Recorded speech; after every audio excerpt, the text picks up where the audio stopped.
संगम में साइबेरियन पक्षियों को देखकर आपके मन में कई सवाल उठते हैं।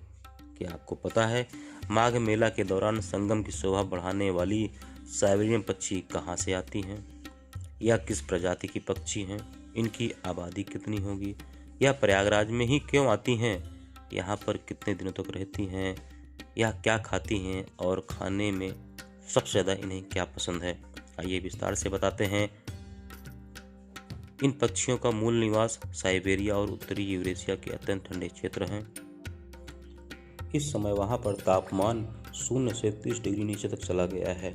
इसलिए यह पक्षी भोजन और अनुकूल तापमान के लिए वहां से पलायन करके प्रयागराज आ गए हैं, या साइबेरिया से चलकर मंगोलिया, कजाकिस्तान, तिब्बत, चीन, अफगानिस्तान, पाकिस्तान होते हुए प्रयागराज के संगम में आ गई हैं।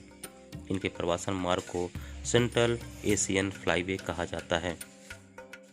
संगम पर पर्यटकों को लुभाने वाली साइबेरियन पक्षी ब्लैक हेडेड सीगल और ब्राउन हेडेड सीगल प्रजाति की हैं। इनकी आबादी कितनी है, कभी इसकी गणना नहीं हुई है। पिछले कुछ वर्षों से संरक्षण के लिए निगरानी भी शुरू हो गई है। यह प्रयागराज में ही क्यों आती हैं, इस संबंध में आपको बताते हैं कि ठंडे प्रदेश वाली यह पक्षी तापमान माइनस में जाने पर खुद को सर्वाइव नहीं कर पाती हैं। इसलिए अनुकूल स्थल और भोजन की तलाश में यह प्रयागराज आ जाती हैं।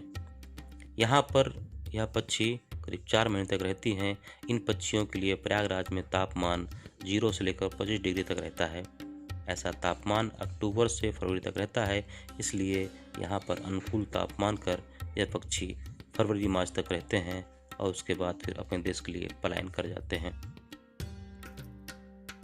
इनके भोजन के बारे में आपको बताते हैं। वैसे इनका प्राकृतिक भोजन मछलियाँ, झींगे, कीट, जलीय पौधे, बीज और अनाज है, लेकिन इससे इतर इनको प्रयागराज की नमकीन खूब पसंद है। इसे नमकीन सेव भी कहते हैं। यह बड़े चाव से नमकीन खाती हैं।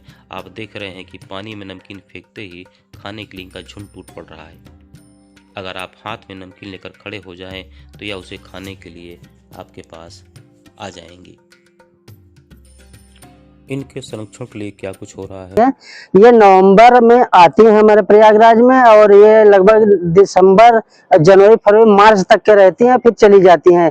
इसके विषय में अब हमारी गंगा प्रहरी टीम शोध कर रही है कि प्रयागराज में ही क्यों आती है, संगम क्षेत्र में ही क्यों आती है और इनका रख रखाव कैसा है। इस विषय में हमारी टीम पूरे संगम क्षेत्र में नाविकों के पास जाकर जागरूक कर रही है, और जो देख रही है, नाव लेकर देख रही है चारों तरफ की पक्षियों का मुख्य भोजन क्या है। हमने पाया कि देखा कि जो पक्षियों के जो छोटे छोटे नमकीन के दाने यहाँ घाटों पर बेचते हैं वेंडर लोग, उसको ले जाकर अगर हाथ में खिलाएंगे तो पक्षियां उनके हाथ में भी चढ़ के खाती और ये आती है तो हमारे पूरे प्रयागराज के शोभा बढ़ाती हैं। जिनका शोभा आप देख सकते हैं पूरे इनके संगम क्षेत्र में कलकलाहट और इनके रहन सहन से जितने भी कीटाणु वगैरह आसपास में गंगा नदी में पाए जाते हैं इनको खत्म करती हैं।